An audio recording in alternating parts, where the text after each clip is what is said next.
제목은 오라 우리가 나라를 새롭게 하자, 이런 제목으로 성경 말씀은 사무엘상 11장 14절입니다. 오라 우리가 길갈로 가서 나라를 새롭게 하자. 출애굽의 목표는 뭐냐면 제사장 나라와 거룩한 백성입니다.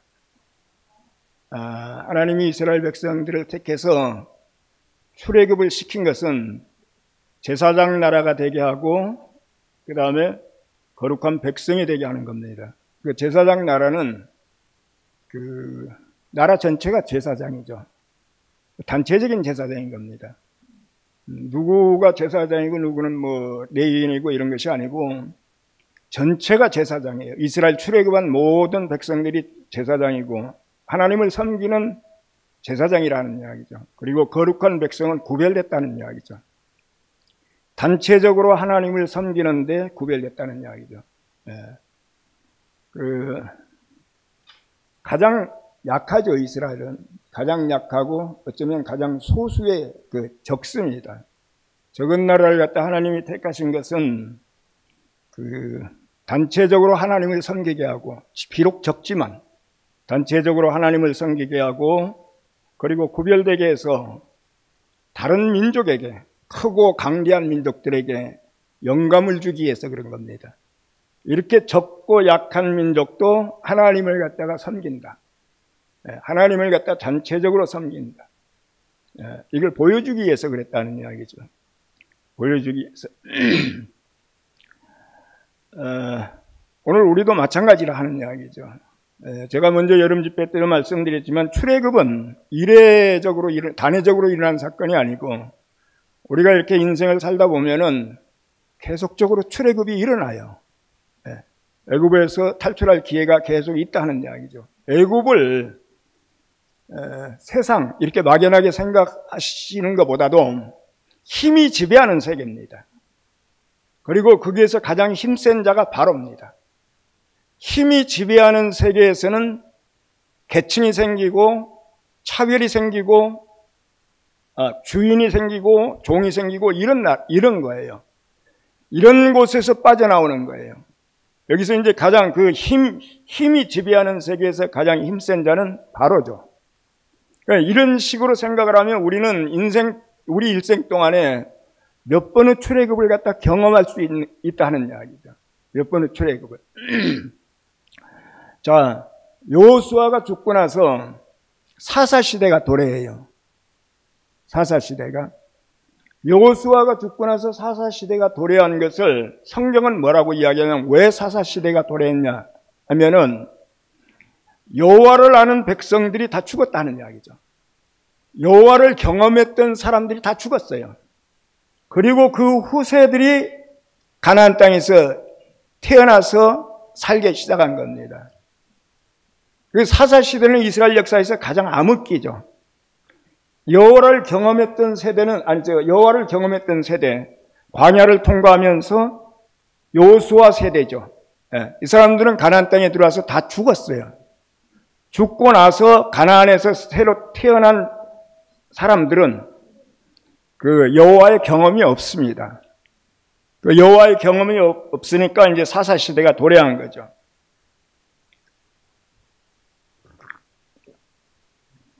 사사시대가 이렇게 겪으면서 굉장히 나라가 혼란스럽고 쇠퇴하게 되고 쇠락하게 됐어요.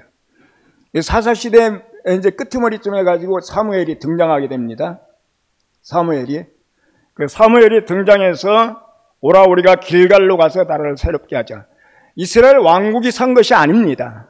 아직 서기도 전에 나라를 새롭게 하자. 아까 제가 서두에 말씀드린 것처럼 이스라엘은 하나님의 제사장 나라가 되기 위해서 부름을 받았어요. 선택을 받았다는 이야기죠. 그러니까 출애굽하는 순간서부터 하나님의 나라입니다. 이스라엘의 다윗 왕국이 들어서기 전부터라도 출애굽한 백성들은 하나님의 나라라 하는 이야기죠. 자, 그런데 이제 사사시대를 겪으면서 이제 사울을 왕으로 세우려고 할 때 뭐냐면은 오라 우리가 길갈로 가서 나라를 새롭게 하자. 이렇게 선포를 하는 거죠. 나라를 새롭게 하자. 우리는 왜 여기에 모여 있는가? 하나님의 나라가 그냥 좋았으면 안 나와요. 시간이 지나면서 사사시대 이스라엘처럼 완전히 부패하고 쇠락해버렸어요. 예. 그러니까 새롭게 해야 되잖아요. 나라를 새롭게 해야 되잖아요. 우리는 나라를 새롭게 하기 위해서 선택받은 백성들입니다. 그래서 다시 이렇게 모였다는 이야기죠. 다시. 예. 이스라엘이 가나안 땅에 들어갈 때 길갈에 대해서 말씀을 드리겠습니다. 가나안 땅에 여호수아와 함께 들어갈 때 요단강을 건너게 되죠. 요단강을 건널 때 요단강이 범람했다고 되어 있어요. 보리 추수할 때쯤 되면은 범람을 합니다. 여기는 보리 추수할 때쯤 되면은 봄이죠. 날씨가 완전히 해동이 될 때인데, 그러면 이제 그 헐몬산에서, 그 위에 있는 헐몬산에서 눈이 녹아가지고 물이 많이 나옵니다. 그러니까 이제 요단강 강둑이 넘칠 정도로 범람을 했어요. 이때 이제 가나안 땅을 갖다 들어가게 됩니다. 그런데 들어갈 때 제사장들이 법궤를 앞세우고 제사장들의 발이 요단강에 잠기자 물이 서기 시작합니다. 그래서 맨 땅이 드러나게 되고, 제사장들은 강 가운데에서 백성들이 다 맨 땅으로 해가지고 가나안 땅에 들어갈 때까지 그게 있습니다. 그런데 여호수아는 여기서 12지파에서 한 사람씩을 택하죠. 그러니까 12명 아닙니까? 그래서 광야에서 12돌을 갖다가 어깨에다 메고 강을 통과하게 되는 거예요. 강 바닥을 통과하면서 그 12돌을 강 바닥에다 놓고, 아마 제가 성구 나눠줬는데 그 읽어보면 있을 겁니다. 그리고 그 강 바닥에 있던 돌을 들고 한 개씩 메고 나와가지고 강 이짝 가나안 땅에 도착하게 되는 거죠. 그리고 그 돌들을 세워가지고 기념비로 삼습니다. 요단강을 건넌 기념비로 돌들을 세운다는 이야기예요. 12돌을. 12돌을 세우는데 이걸 원으로 세워요. 일렬로 쭉 세우는 것이 아니고 원으로 세운다는 이야기죠. 그래서 길갈이라는 명칭이 생기게 된 겁니다. 구약성경을 보면서 우리가 지명이 나오면 그 지명이 원래부터 있었던 지명도 있지만 그렇지 않은 지명들이 많아요. 이스라엘 백성들은 어떤 경험에 따라서 그게 지명, 이름을 붙이는 겁니다. 그때 이름이 생기는 거예요. 그러니까 길갈이라고 하는 말의 뜻은 뭐냐면은 돌을 원으로 세웠다 하는 뜻이에요. 돌을 원으로. 일렬로 세운 것이 아니라 하는 이야기죠. 둥그렇게 세웠어요. 이것이 기념비라 하는 이야기죠. 원래 이름이 없던 땅에 이름이 생기게 된 겁니다. 길갈. 네. 그러면서 뭐라고 이야기하면 애굽의 수치가 굴러갔다. 이렇게 이야기해요. 애굽의 수치가 굴러갔다. 애굽의 수치가 떠나갔다. 네. 힘이 지배하는 세계는 교회 안에 힘이 들어오면 안 됩니다. 하나님의 나라에 힘이 들어오면 차별이 생기고 지배자가 생기고 폭력이 일어나요. 우리가 성경에서 그냥 폭력이라는 말이나 이런 폭행이나 이런 단어를 보면 그건 힘입니다. 힘 자체가 폭력이에요. 세상에서 우리가 이해할 때는 힘은 따로 있고 폭력은 따로 있잖아요. 근데 교회는, 하나님의 나라에는 힘 자체가 폭력이에요. 하나님의 나라에 힘이 있다고 하는 것은, 어떤 힘이 들어왔다고 하는 것은 이미 거기에 폭력이 자행하고 있다는 이야기죠. 폭력이. 힘이 지배하면 계급이 생기고 차별이 생기고 폭력이 발생하는 겁니다. 마태복음 23장 9절에 이렇게 이야기합니다. 땅에 있는 자를 아버지라 하지 말라. 너희 아버지는 한 분이시니 곧 하늘에 계신 이시니라.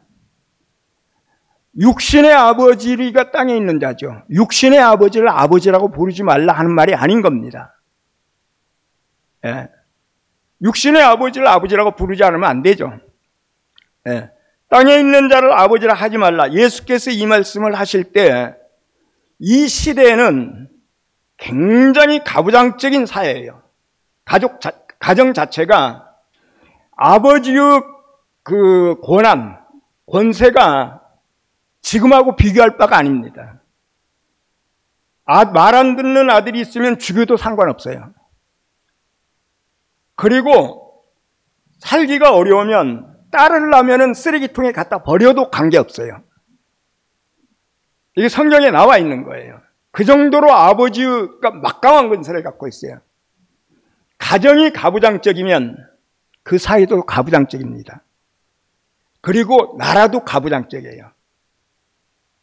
이런 나라, 이런 사회에서 땅에 있는 아버지를 아버지라 부르지 말라 한 겁니다. 땅에 있는 자를 아버지라 부르지 말라 하는 이야기죠. 이것은 예수가 힘이 지배하죠. 가정도 힘이 지배하고 사회도 힘이 지배하고 나라도 힘이 지배하는 겁니다. 이 가부장적인 힘이 지배하는 세계를 갖다가 비판하고 있는 겁니다. 오직 아버지라고 부를 수 있는 것은 하나님 한 분뿐이라, 힘을 가지신 분은 하나님 한 분뿐이라 하는 이야기죠. 네. 이 이야기를 하고 있는 겁니다. 예수는 가부장적인 가부장적인 사회나 가부장적인 종교, 이걸 갖다가 비판한 겁니다. 그 안에 아버지라고 부르는 막강한 힘이 있으면 반드시 부패합니다. 그건 하나님의 나라가 아니에요. 그 막강한 힘을 가진 아버지가 있으면 안 된다는 이야기죠. 예수가 하신 말씀이에요. 아버지에는 하늘에 계신 하나님 한 분뿐이니라. 우리가 육신의 아버지를 이야기하는 것이 아닌 겁니다. 육신의 아버지를 아버지라 부르려야 되죠. 그러니까 하나님의 나라에는 힘이 가진 자가 아버지가 될 수 있으니까, 힘이 가진 자가 왕이 되니까 이걸 경계해서 말씀하신 겁니다. 12돌을 일렬로 세우면 12돌을 갖다 일렬로 쭉 세우면 1등이 있고 꼴찌가 있어요. 그렇잖아요? 그런데 12돌을 원으로 세우면 어떤 것이 1등이고 어떤 것이 꼴등인지 몰라요. 이것이 1등이면 이것이 꼴등이고, 이것이 꼴등이면 이것이 1등이고, 1등이 정해져 있지 않아요. 그러니까 꼴등도 정해져 있지 않는 겁니다. 성경에 그런 말이 있어요. 첫째가 꼴찌가 되고 꼴찌가 첫째가 되리라. 먼저 된 자가 나중되고 나중된 자가 먼저 될 것이다. 첫째가 꼴찌 돼도 어차피 서일이 생기는 겁니다. 꼴찌가 1등이에요. 그렇잖아요. 먼저 된 자하고 나중된 자하고 역전이 된다고 하면 그래도 또 1등짜리가 있고 꼴등짜리가 있다는 이야기죠. 네. 예수의 제자들은 서로 1등 되려고 싸웠죠. 네, 싸웠습니다. 하나님의 나라는 1등도 없고 꼴등도 없어요. 내가 1등 될 수도 있고 내일 가면 내가 꼴등 될 수도 있다는 이야기죠. 내가 오늘은 먼저 된 자인 것처럼 보이지만 며칠 지나면 나는 나중된 자가 될 수 있다는 이야기죠. 이래야지 싸움이 없는 겁니다. 이래야지. 마가복음 그러니까 애굽의 수치는 뭐냐면 애굽에서 종살이 한 거죠. 애굽의 수치가 떠나갔다 이 이야기예요. 애굽에서 종살이 한 것이 애굽의 수치입니다. 왜 종살이 했습니까? 주인이 있으니까 종이 된 거죠. 1등이 있으니까 꼴찌가 됐다는 이야기죠. 그러니까 만약에 우리의 지금 교회가 그냥 누구라도 1등이 될 수 있고 누구라도 꼴등이 될 수 있다면은 그러면 종 될 사람도 없고 주인 될 사람도 없는 거죠. 그때 우리는 이런 세계 안에서 우리는 애굽에서 종살이 했던 수치가 떠나가는 겁니다. 이런 세계를 만나야지. 이런 세계를 만나야지 우리가 종살이 하던 수치가 떠나간다는 이야기죠.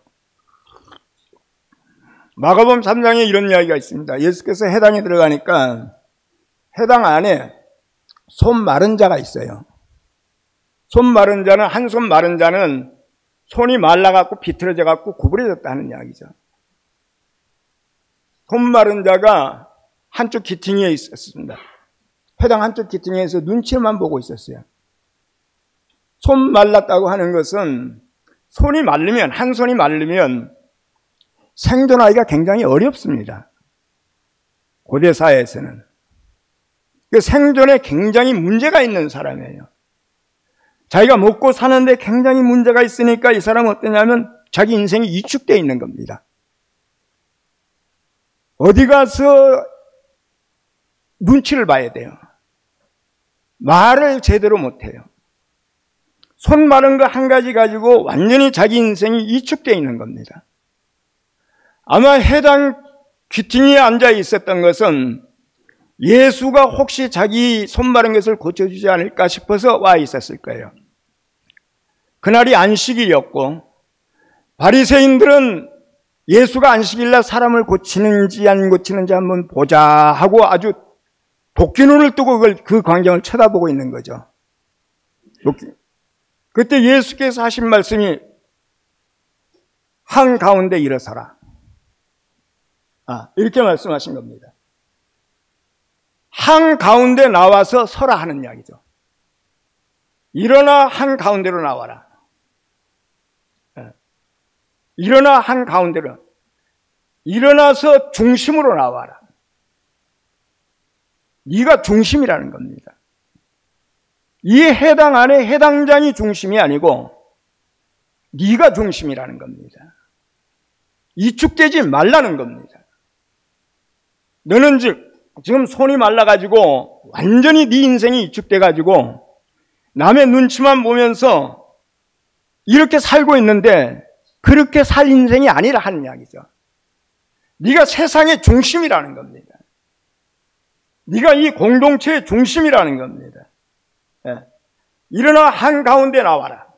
나와서 서라. 일어나 중심으로 나와라. 이렇게 이야기하는 거죠. 중심이 정해져 있지 않다는 이야기죠. 이것이 예수의 나라입니다.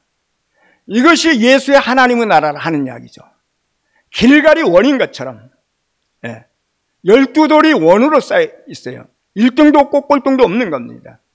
그런 것처럼 한가운데 그 손이 오그라진 사람이 한가운데 중심이 된다고 하면 어떤 사람도 다 중심이 될 수 있어요. 변두리 될 사람은 아무도 없다는 이야기죠. 우리가 교회 생활하면서 여러분 각자가 다 중심이라고 생각하면서 살아야 돼요. 내가 이 교회의 주인이고 내가 이 교회의 중심이고 내가 이 교회의 중앙에 있는 사람이다. 괜히 눈치 보고 한쪽 귀퉁이에 쭈그리고 앉아가지고 위축돼서 살 필요가 없다는 이야기죠. 그러면 세상이나 똑같지 않습니까? 그래서 한가운데 일어서라 하고 이야기한 겁니다. 그 사람에게 이르시되 내 손을 내밀라 하시니 내밀매 그 손이 회복되었더라. 그 사람이 중심이 될 때 회복이 되는 겁니다. 그 사람 인생이 딱 펴져 버려요. 손 마른 것이 딱 펴져 버린다는 이야기죠. 위축됐던 것이 딱 펴져 버린다는 이야기죠. 우리는 아까 제가 서두에 말씀드린 것처럼 우리가 이 자리에 모인 것은 나라를 새롭게 하기 위해서 모인 겁니다. 나라를 새롭게 하는데 여러분들이 주인공이에요. 누구는 중심이고 누구는 중심이 아니고 이런 게 없습니다. 여러분들 각자가 중심이에요. 그러니까 아주 적극적으로 나라를 새롭게 하는데 일조를 해야 될 겁니다. 자기가 가진 재능으로, 자기가 가진 것으로, 아니면 이렇게 참여하는 것으로. 우리는 우리 자신이 그때 우리의 자존감이 살아나고 우리가 설 수 있는 겁니다. 우리가 이렇게 비록 적은 무리가 모여서 함께 가는 교회라고 하는 교회를 만들었지만 이것이 세상이나 종교에 다른 교회에 대해서 영감을 주는 교회가 되어야 된다 하는 이야기죠. 저렇게 적었고 힘이 없는 무리들이 모였는데도 저기서 하나님을 찬양하는구나. 저 사람들이 진짜 차별이 없고 편견이 없고 누구라도 주인이고 누구라도 하나가 될 수 있는 이런 교회구나. 손 마른 자가 들어와서 중심이 될 수 있는 교회가 되어야 된다 하는 이야기죠. 예. 그 사람이 우리 중앙이 될 수 있는 그런 교회가 된다는 이야기죠. 이것이 나라가 새로워지는 겁니다. 그렇지 않으면 우리가 다른 교회하고 비교해가지고 달라질 거 아무것도 없어요. 다른 거 아무것도 없다는 이야기죠. 예. 아까 제가 사사 시대를 이야기했지만 힘이 들어오면 안 되는 겁니다. 힘이 들어오면 망해요.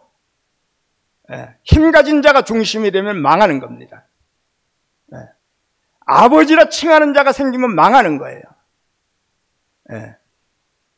땅에 있는 자를 아버지라 부르지 말라. 아버지는 오직 한 분, 하늘에 계신 분이다. 이걸 우리가 명심해서 살아야 돼요. 명심해서. 예.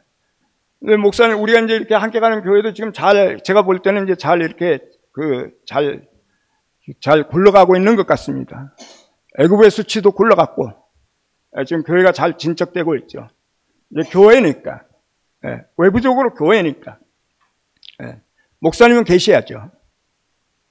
그러나 목사님도 마찬가지로 호칭뿐이지, 우리하고 똑같습니다.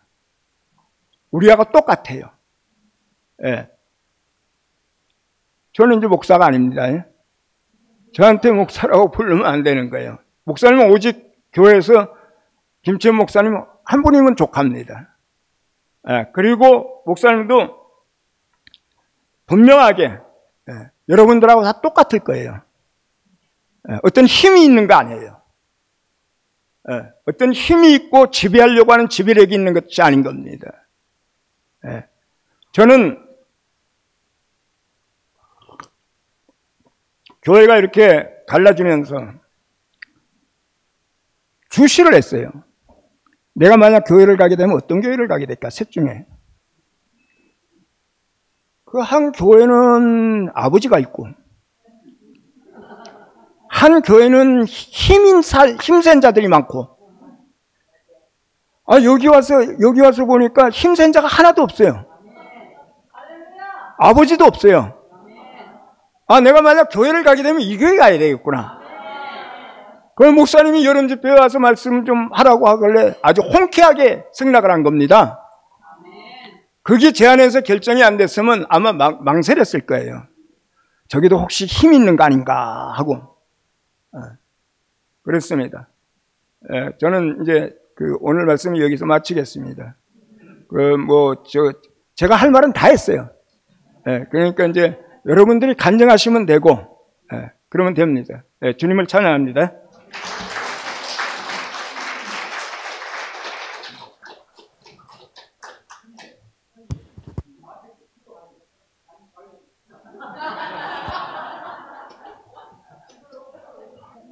기도는 목사님이 하셔야지 되는데, 간증 다 끝나고 목사님이 기도하실 겁니다, 아마.